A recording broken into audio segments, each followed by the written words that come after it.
Hello friends, once again you all are welcome to the world of physics by K.H. Goyal.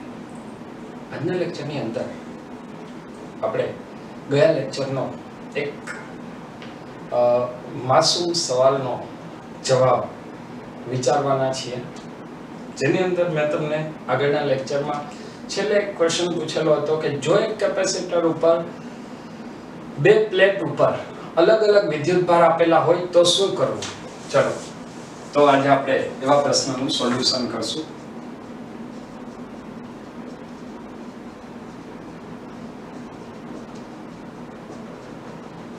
કેપેસિટરની બે plate પર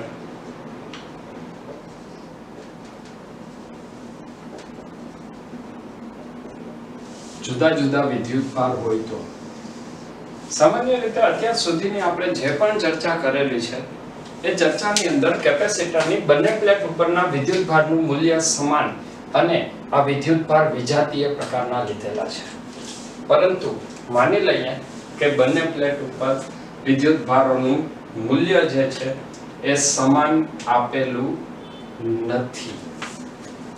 દાખલા તરીકે ચલો એક થિયરીથી જ આપણે શરૂઆત કરીએ।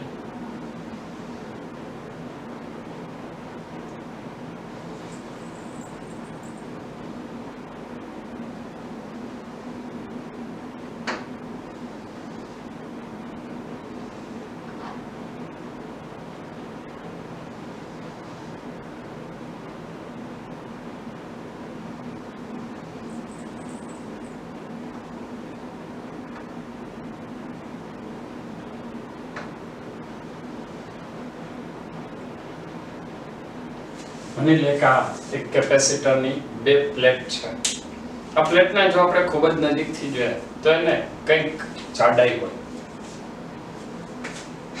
આપણે વાત કરીએ છીએ બંને પ્લેટ ઉપરનો વિદ્યુત ભાર ધારો કે સમાન નથી, તો પહેલી પ્લેટ ઉપરનો વિદ્યુત ભાર Q1 અને બીજી પ્લેટ ઉપરનો વિદ્યુત ભાર Q2 છે। હવે જો આ Q1 અને Q2 વિદ્યુત ભાર હોય તો એને પરિણામે જો આપણે ગણતરી કરવાની હોય તો એ ગણતરી કેવી રીતે કરવી? તો માની લઈએ કે આ કેપેસિટરની પ્લેટ ઉપરનો જે વિદ્યુત ભાર Q1 છે એમાંથી કોઈ વિદ્યુત ભાર સ્મોલ q1 એ અંદર રહી છે, તો બાકીનો બહારના ભાગમાં વિદ્યુત ભાર કયો આવશે? Q1 Q1। અને જો स्मॉल q2 विद्युत भार बीजी प्लेट ऊपर अंदर रहतो होय तो बीजी प्लेट ऊपर बहारना भागमां कयो विद्युत भार आवशे? Q2 Q3। चलो क्लियर छे? तो અહીંયા આપણે જોઈએ કે માની લે કે પહેલી પ્લેટ ઉપરનો Q1 વિદ્યુત ભાર છે એ ધન છે, તો ધન વિદ્યુત ભારને કારણે ક્ષેત્ર રેખાઓ કઈ દિશામાં હશે? બહાર તરફની દિશામાં। Q1 વિદ્યુત ભારની બીજી જે સપાટી છે એ બીજી સપાટી ઉપરથી પણ ધન વિદ્યુત ભારને કારણે ક્ષેત્ર રેખાઓ બહાર તરફ હશે। Q2 વિદ્યુત ભારની જો વાત કરીએ તો સ્મોલ Q2 વિદ્યુત ભાર એ બીજી પ્લેટ પર અંદરનો વિદ્યુત ભાર છે। જો Q1 ઉપરનો વિદ્યુત ભાર ધન હોય તો Q2 ઉપરનો વિદ્યુત ભાર ઋણ હોવાને કારણે અહીંયા વિદ્યુત ક્ષેત્ર રેખાઓ અંદર તરફ આવશે અને આ Q2 माइनस स्मॉल q2 विद्युत भार पण ऋण होय તેથી તેની ક્ષેત્ર રેખાઓ આવશે અંદર તરફની દિશામાં। ક્લિયર છે પહેલા આટલું? હવે અહીંયા જો હું બે અલગ અલગ બિંદુઓ વિચારું,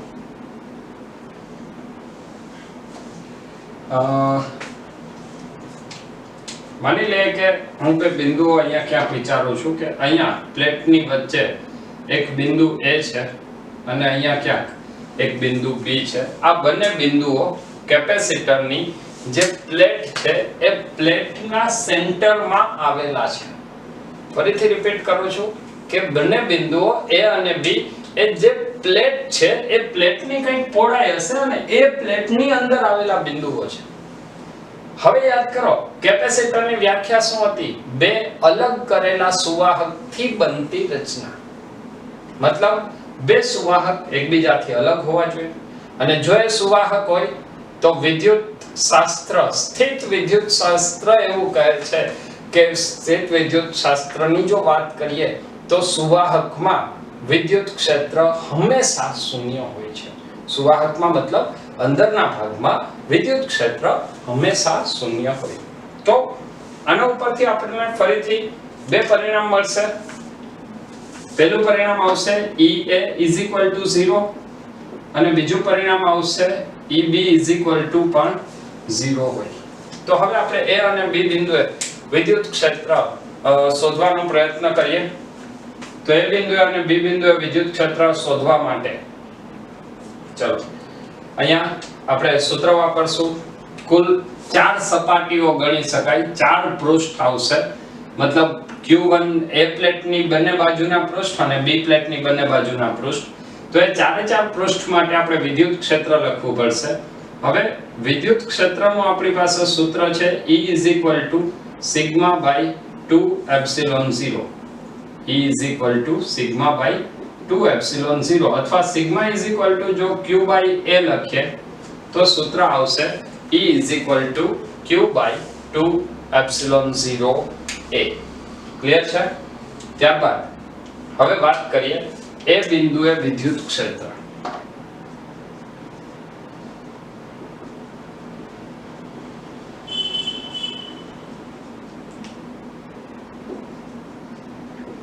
જો એ બિંદુએ વિદ્યુત ક્ષેત્ર EA હોય તો EA બરાબર શું આવશે?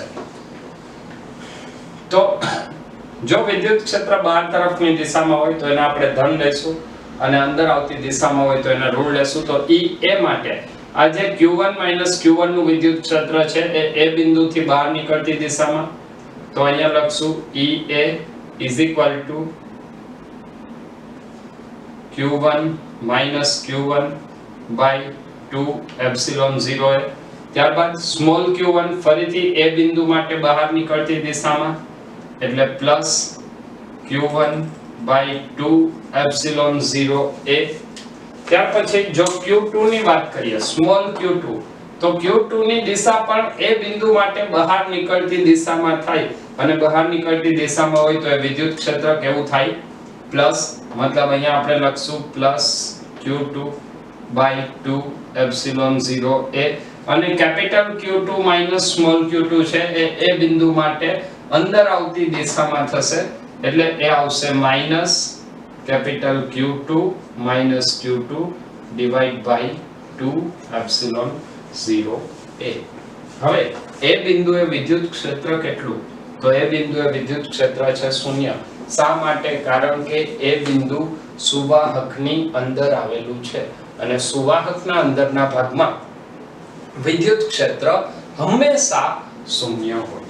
ચલો એક કામ કરીએ, બધાના છેદમાંથી 2ε0 એ કોમન કાઢી લઈએ તો આવશે 1/2ε0A ઇન્ટુ બાકીના પદ હું લખી નાખું છું q1 - q1 plus q1 plus q2 minus q2 plus q2. q1 અને q1 બંને કેન્સલ થઈ જશે. આ 2ε0 એ સામે આવે તો 0 થઈ જાય. તો અહીંયા આપણને પદ મળશે q1 minus capital Q2 plus 2q2 = 0. અથવા આના ઉપરથી આપણે લખશું 2q2 આને હું સામે જવા દઉં છું તો એ આવશે માઈનસ q1 માઈનસ q2 અથવા q2 minus q1 minus q2/2. Clear છે? આ આપણને મળ્યું q2 નું મૂલ્ય. હવે હું લખું છું q1 માટે, તો q1 માટે હું લઈશ B બિંદુએ ચુંબકીય ક્ષેત્ર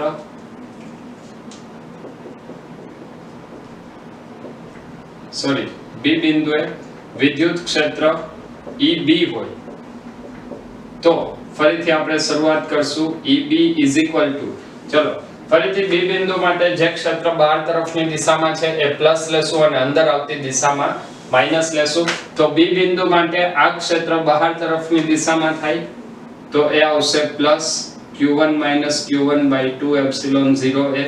આ જે ક્ષેત્ર છે સ્મોલ q1 ને કારણે એ અંદર આવતી દિશામાં એટલે minus q1/2 epsilon 0a.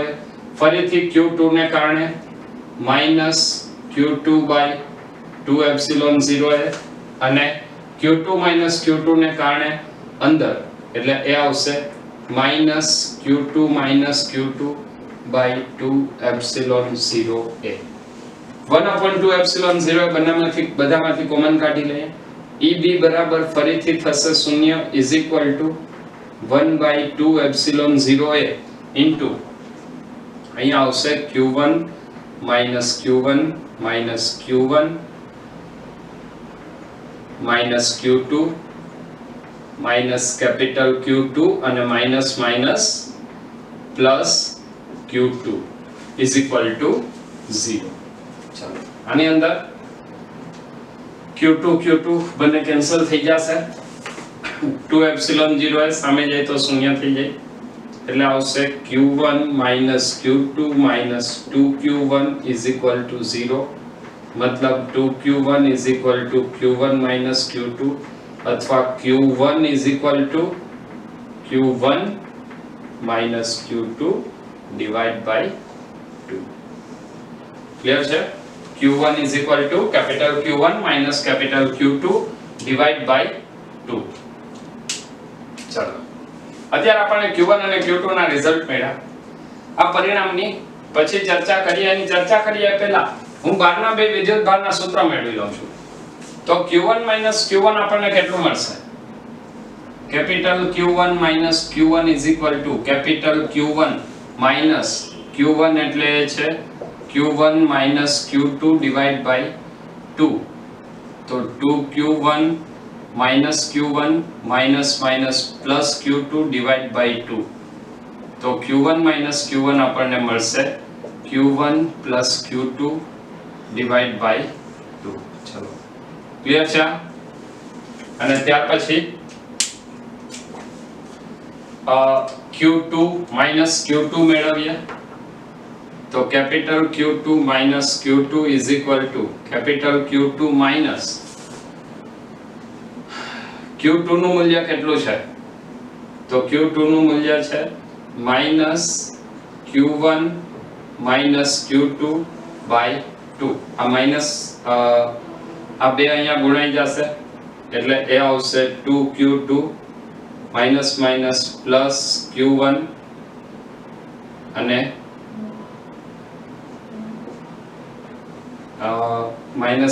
Plus Q1 Q2 divide by 2. તો પ્લસ 2Q Q2 એટલે આવશે પ્લસ Q2. તો અહીંયા આવશે Q2 Q2 is equal to Q1 plus Q2 divided by 2. ચલો પહેલા અહીંયા સુધીની ગણતરી ક્લિયર છે? શું કર્યું છે ફરીથી એક વખત ઝડપથી આખું કેલ્ક્યુલેશન રિપીટ કરું છું. અહીંયા આપણે શું કર્યું તો કેપેસિટરની બે પ્લેટ લીધી. કેપેસિટરની વ્યાખ્યા કહે છે કે બંને પ્લેટની અંદરના ભાગમાં બંને પ્લેટ સુવાહકની બનેલી હોય અને સુવાહકની અંદરના બિંદુએ વિદ્યુત ક્ષેત્ર શૂન્ય હોય. જો ક્ષેત્ર રેખાઓ બહાર તરફની દિશામાં હોય તો ધન અને અંદર તરફ હોય તો ઋણ. તો એના ઉપરથી આપણે A અને B બિંદુ માટે અલગ અલગ વિદ્યુત ક્ષેત્ર લખ્યા અને એ વિદ્યુત ક્ષેત્ર લખ્યા બાદ Q1 અને Q2 નું મૂલ્ય મેળવ્યું અને આ Q1 અને Q2 ના મૂલ્ય મેળવ્યા પછી Q1 Q1 અને Q2 Q2 નું આપણે મૂલ્ય મેળવેલું છે. ચલો ક્લિયર છે અહીંયા સુધીનું? ઓકે તો चलो લખવાનું બાકી હોય તો લખી લેજો 1 2 3. ઓકે ચલો આટલો ભાગ હું જવા દઉં છું. ફરી પાછી આની અંદર મારે થોડીક આગળ વાત કરવી છે. એક ખૂબ જ સરસ મજાનું પરિણામ મળવાનું છે જે પરિણામની હવે આપણે ચર્ચા કરવાના છીએ. જો આપણે શું કીધું હતું કે શરૂઆતમાં બંને પ્લેટ ઉપર વિદ્યુતભાર કેવો છે? જુદો જુદો.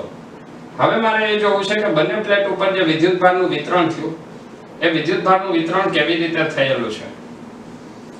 તો માની લે કે આ કેપેસિટરની પ્લેટ છે.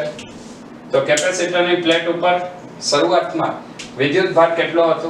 તો પહેલી પ્લેટ ઉપર વિદ્યુત ભાર Q1, બીજી પ્લેટ ઉપર વિદ્યુત ભાર Q2. Q1 ઉપર અંદરના ભાગમાં વિદ્યુત ભાર સ્મોલ q1 છે. એ કેટલો? Q1 Q2 2 જેટલો. અને બહારના ભાગમાં વિદ્યુત ભાર કેટલો? Q1 Q1 એટલે Q1 Q2 2.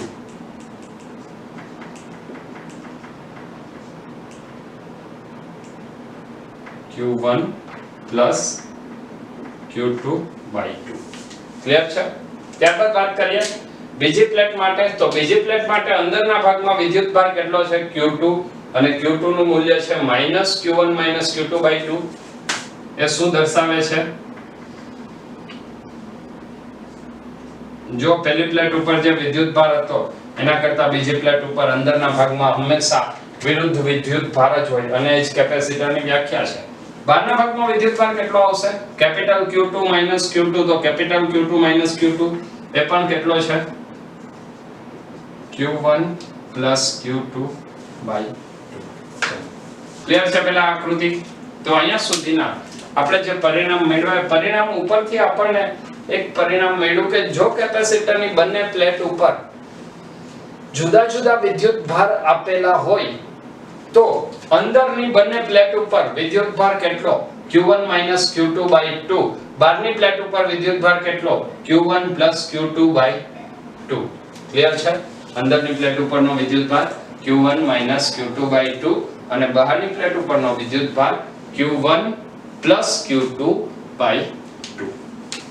ચલો એક કામ કરીએ, આના ઉપરથી આપણે એક દાખલો જોઈએ.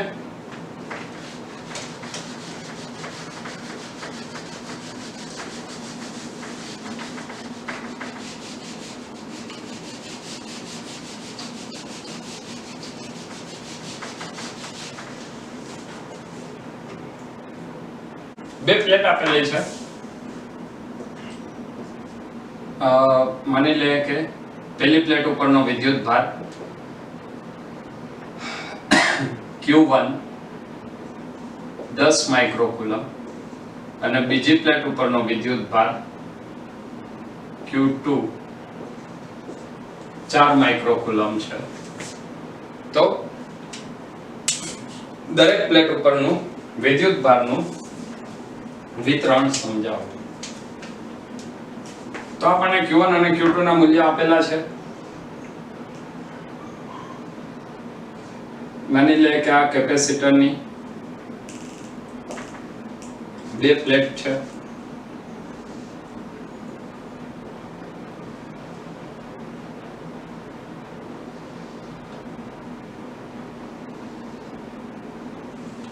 આ જે કેપેસિટરની બે પ્લેટ છે, બંને પ્લેટ ઉપરનો પ્રારંભિક વિદ્યુત ભાર આપણને આપેલો છે 10 માઇક્રોકુલમ અને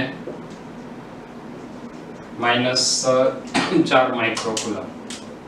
અહીંયા માઈનસની નિશાની એટલા માટે લખેલી છે કે કાં તો તમને ક્વેશ્ચનની અંદર આપેલી હોય અને ના આપેલી હોય તો પણ એક પ્લેટ ઉપર વિદ્યુત ભાર ધન હોય તો બીજી પ્લેટ ઉપરનો વિદ્યુત ભાર હંમેશા કેવો હોય? ઋણ થાય. ક્લિયર છે? ચલો અહીંયા જે વિદ્યુત ભાર છે એ વિદ્યુત ભારના નામમાં કન્ફ્યુઝન ના રહે એટલા માટે હું એને જસ્ટ 1 2 3 4 કહી દઉં છું. આ વિદ્યુત ભારને કહી દઉં છું Q1, અહીંયાનો વિદ્યુત ભાર Q2, Q3 અને Q4. તો Q1 બરાબર શું આવશે? તો Q1 માટે આપણી પાસે સૂત્ર છે Q1 પહેલી પ્લેટનો વિદ્યુત ભાર વત્તા બીજી પ્લેટનો વિદ્યુત ભાર ડિવાઇડ બાય 2. પહેલી પ્લેટનો વિદ્યુત ભાર 10 પ્લસ -4 એટલે 10 4 મતલબ 6/2 3 માઇક્રોકુલમ. તો Q1 કેટલું આવશે? 3 માઇક્રોકુલમ. હવે Q2 મેળવીએ. પહેલા હું તમને એક આખી ગણતરી કરાવી દઉં છું, ત્યારબાદ ડાયરેક્ટ જવાબ લખતા શીખવાડીશ. હવે લખું છું Q2. તો Q2 કેવી રીતે મળશે? Q2 માટે આવશે Q1 Q2 2. Q1 Q2 2. Q1 એટલે 10 Q2 4 divide by 2 10 plus 4 14/2 मतलब 7 માઇક્રોકુલમ. Q3 જે છે એ Q3 આપણને મળશે આનું જ માઈનસ મૂલ્ય Q1 Q2 2. તો અહીંયા જે જવાબ મળેલો છે એને જ હું સીધો લખી નાખું છું. એ આવશે -7 માઇક્રોકુલમ. અને Q4 લઈએ તો Q4 એ ફરીથી Q1 જેટલું આવશે. Q1 જેટલું એટલે 3 માઇક્રોકુલમ. ચલો હવે આ વિદ્યુતભારને આપણે લખી નાખીએ. Q1 તો Q1 કેટલું આવ્યું છે? Q1 મળ્યું 3 માઇક્રોકુલમ. Q2 કેટલું છે? 7 માઇક્રોકુલમ. ચલો એકવાર ચેક કરી લે. પહેલી પ્લેટ ઉપર કુલ વિદ્યુતભાર કેટલો હતો? 10 માઇક્રોકુલમ. તો એમાં બહારના ભાગમાં વિદ્યુતભાર +3 અને અંદરના ભાગમાં વિદ્યુતભાર +7. તો +3 +7 એટલે 10 માઇક્રોકુલમ. ઓકે, આવી ગયું છે. ત્યારબાદ બીજી પ્લેટ માટે ચેક કરીએ. અંદરના ભાગમાં વિદ્યુતભાર કેટલો છે? તો અંદરના ભાગમાં વિદ્યુતભાર છે -7 માઇક્રોકુલમ. બહારના ભાગમાં વિદ્યુતભાર કેટલો છે? 3 માઇક્રોકુલમ. તો -7 + 3 કેટલો આવશે? -4 માઇક્રોકુલમ. ચલો આ ક્લિયર છે આ વાત? હવે આના માટે એક શોર્ટકટ જોઈએ. એક જ સેકન્ડમાં તમે આ તમામ ગણતરીઓ કરી શકો. માત્ર 1 થી 2 સેકન્ડ થાય. ચલો ચેક કરીએ કેવી રીતે કરવી. એના માટેની હું તમને અહીંયા ટ્રીક આપું છું.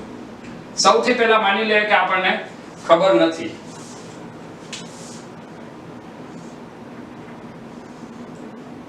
બે મિનિટ માટે આપણે ભૂલી જાય કે કેટલો વિદ્યુતભાર છે આપણને ખબર નથી અને આપણે આ ક્વેશ્ચન ગણવાનો છે. આપેલું છે 10 માઇક્રોકુલમ અને -4 માઇક્રોકુલમ. સૌથી પહેલું કામ કરવાનું, બંનેનો સરવાળો ભાગ્યા 2. સરવાળો ભાગ્યા 2 એટલે 10 - 4 +6 +6/2 એટલે કેટલું આવશે? 3 માઇક્રોકુલમ. ચલો અહીંયા સુધીનું ક્લિયર છે. પહેલું સ્ટેપ +10 - 4 +10 - 4 એટલે -6/2 મતલબ +6/2 એટલે 3 માઇક્રોકુલમ. આ 3 છે. કુલ કેટલો વિદ્યુતભાર હતો? 10. 3 માં કેટલા ઉમેરીએ તો 10 થાય? તો 7. તો અંદરની બાજુ કેટલો વિદ્યુતભાર આવ્યો? 7 માઇક્રોકુલમ. ક્લિયર છે?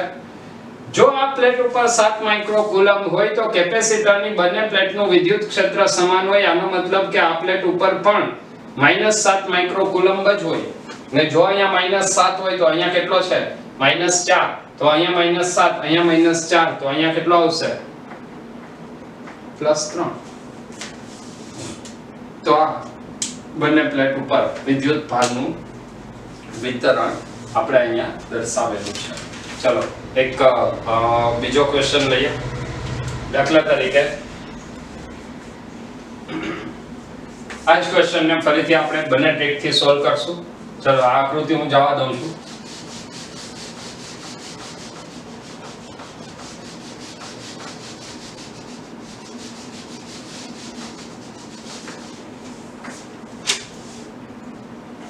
માની લે કે બંને પ્લેટ ઉપરના વિદ્યુતભાર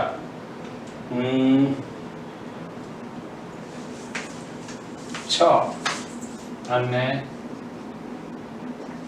Q1 બરાબર 6 માઇક્રોકુલમ અને Q2 બરાબર -8 માઇક્રોકુલમ છે. ચાલો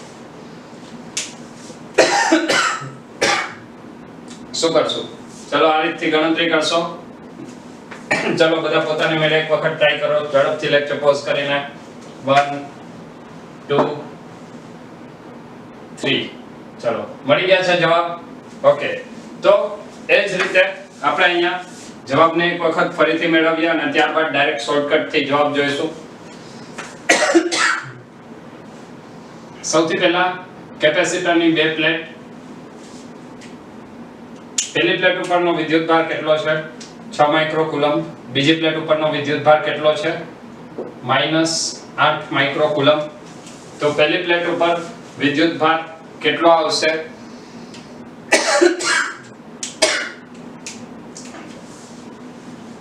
બહારના ભાગમાં વિદ્યુતભાર કેટલો? બહારના ભાગમાં 2 નો સરવાળો ભાગ્યા 2 6 - 8. ઓકે ચલો આપણે સ્ટેપ બાય સ્ટેપ જાય. Q1 Q2 Q3 અને Q4 તો Q1 બરાબર શું આવશે Q1 બરાબર 6 plus -8 divide by 2 -2/2 -1 microcoulomb clear છે Q1 કેટલો -1 માઇક્રોકુલમ હવે Q2 કેટલો આવશે તો Q2 માટે આવશે Q1 Q2 by 2 એટલે 6 -8/2 તો આ આવશે 14/2 મતલબ 7 માઇક્રોકુલમ ત્યારબાદ ગોતીએ Q3 અંદરના ભાગમાં તો એ અંદરના ભાગમાં આવશે -7 માઇક્રોકુલમ આ તો ક્લિયર છે Q2 જેવું મળે એવું જ સૂત્ર Q3 માટે હતું માઈનસ કરીને અને Q4 ની જો વાત કરીએ તો Q4 બરાબર આવશે Q1 Q2 ડિવાઇડ બાય 2 એટલે એ આવશે -1 માઇક્રોકુલમ ચલો હવે આ પરિણામને એક વખત આપણે મૂલ્ય લખી અને ચેક કરતા જઈએ તો 6 માઇક્રોકુલમ માટે બહારના ભાગમાં કેટલો આવ્યો -1 માઇક્રોકુલમ અંદરના ભાગમાં કેટલો આવ્યો 7 માઇક્રોકુલમ ચેક કરો 7 - 1 6 ઓકે ચલો મળી જાય છે ત્યારબાદ -8 માઇક્રોકુલમ માટે વાત કરીએ Q3 કેટલો છે -7 માઇક્રોકુલમ અને Q4 કેટલો છે -1 માઇક્રોકુલમ -1 -7 -8 માઇક્રોકુલમ ક્લિયર છે આ જ વાતને આ જ ગણતરીને આપણે ફરીથી એકદમ શોર્ટમાં કરીએ કેવી રીતે આવશે +6 - 8 +6 - 8 -2 -2/2 -1 તો આ પ્લેટ ઉપર પહેલી પ્લેટ ઉપર બહારના ભાગમાં આવશે -1 માઇક્રોકુલમ +6 છે જો અહીંયા -1 હોય તો અંદર કેટલો હોય 7 તો જ આ +6 થશે અહીંયા +7 તો આ બાજુ કેટલો આવશે -7 -8 છે અને -7 છે તો બહાર આવશે -1 માઇક્રોકુલમ ક્લિયર છે તો આપણે વાત કરી કેપેસિટરની પ્લેટ ઉપર જો જુદો જુદો વિદ્યુતભાર હોય તો ગણતરી કેવી રીતે કરવી હવે ફરીથી નેક્સ્ટ લેક્ચરની અંદર કેપેસિટરોના શ્રેણી અને સમાંતર જોડાણની ચર્ચામાં આગળ વધીશું તો ખૂબ જ ઝડપથી નેક્સ્ટ લેક્ચરમાં મળીએ છીએ ત્યાં સુધી બધા મહેનત કરતા રહો wish you all the best